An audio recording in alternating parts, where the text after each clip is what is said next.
Hello and welcome to the new Power BI tutorial video, and in this video I want to show you a scenario which is related to the function same period last year, right? And if you are here, then that means either you are learning or you have encountered the same scenario.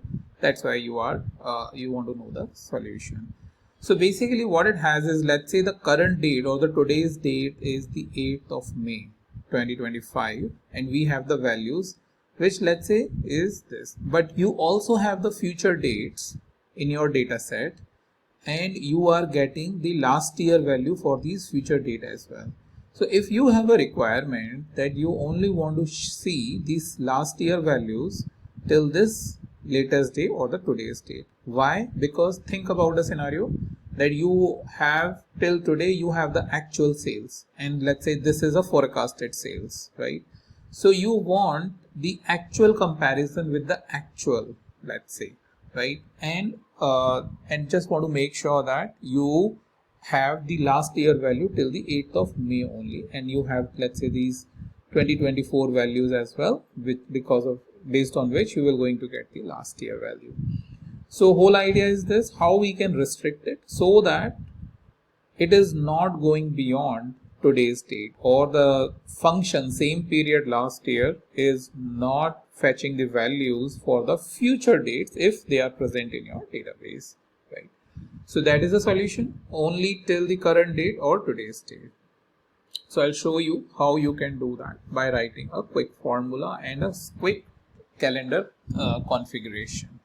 So before I do that, just a quick information. If you are new to my channel, then you should know that I keep all of my videos in this Power BI sheet, for which the link is present in the description. It has the details that if you want the training on the 10 advanced dashboards, then you can come over here and join my training.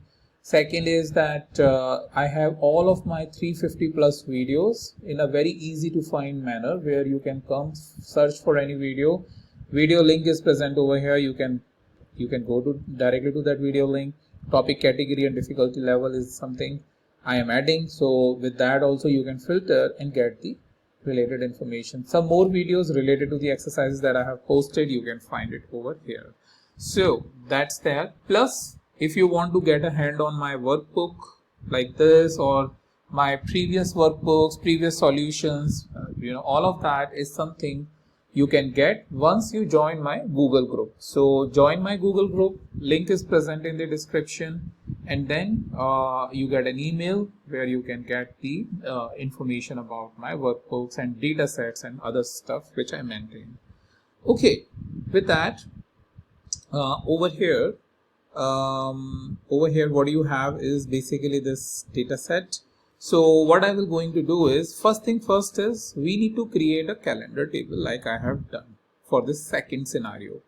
Calendar date will going to be based on the order date. So what I have simply done is, I am over here, I have clicked on the new table, right?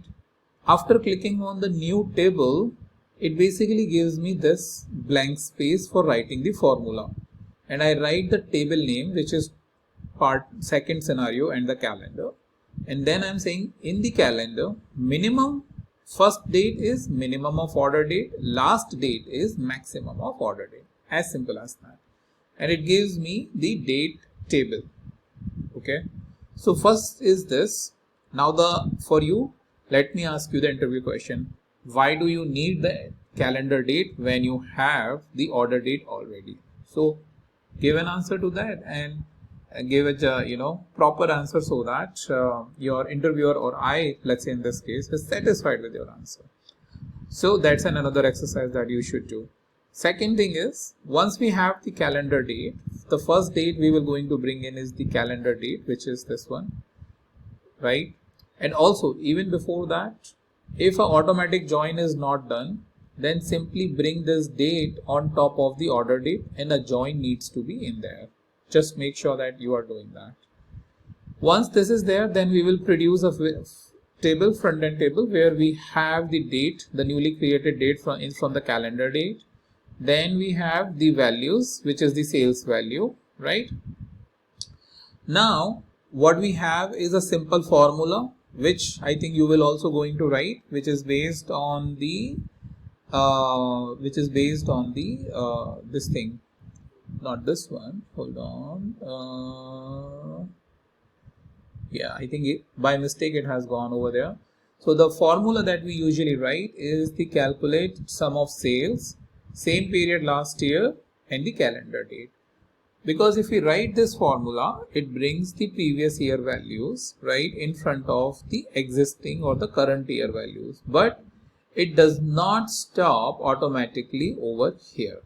So for that, what do we need to do is we need to come over here in sales data set, make sure this table is selected so that when we create the new formula, it is present over here, and we'll click on the new measure, and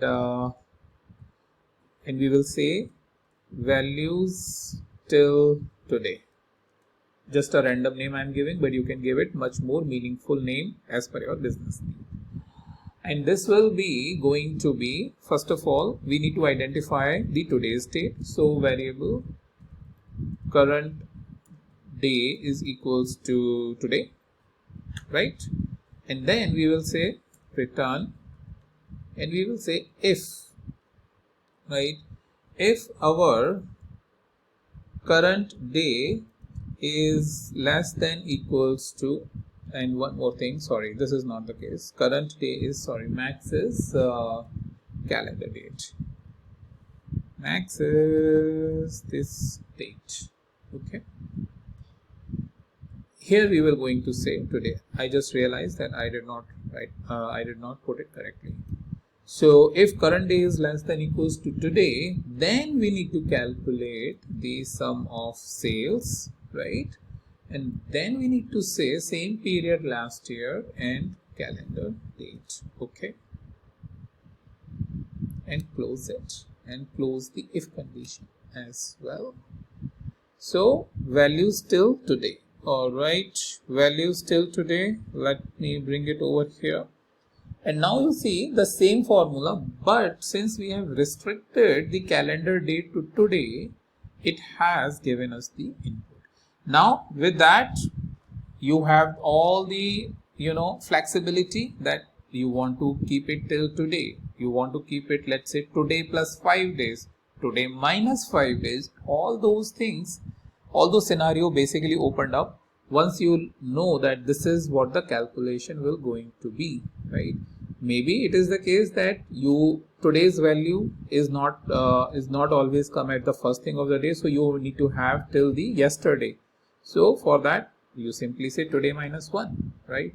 And rather than, so it basically removes this 219 and you have the value till 400. So these type of very custom scenarios keeps coming in the business, and based on that business condition, you have to make sure that you are able to achieve the output. So simple formula will give you everything, but this custom formula will give you only those values which you want. With that, thank you so much. I'll meet you in the new video with a new topic.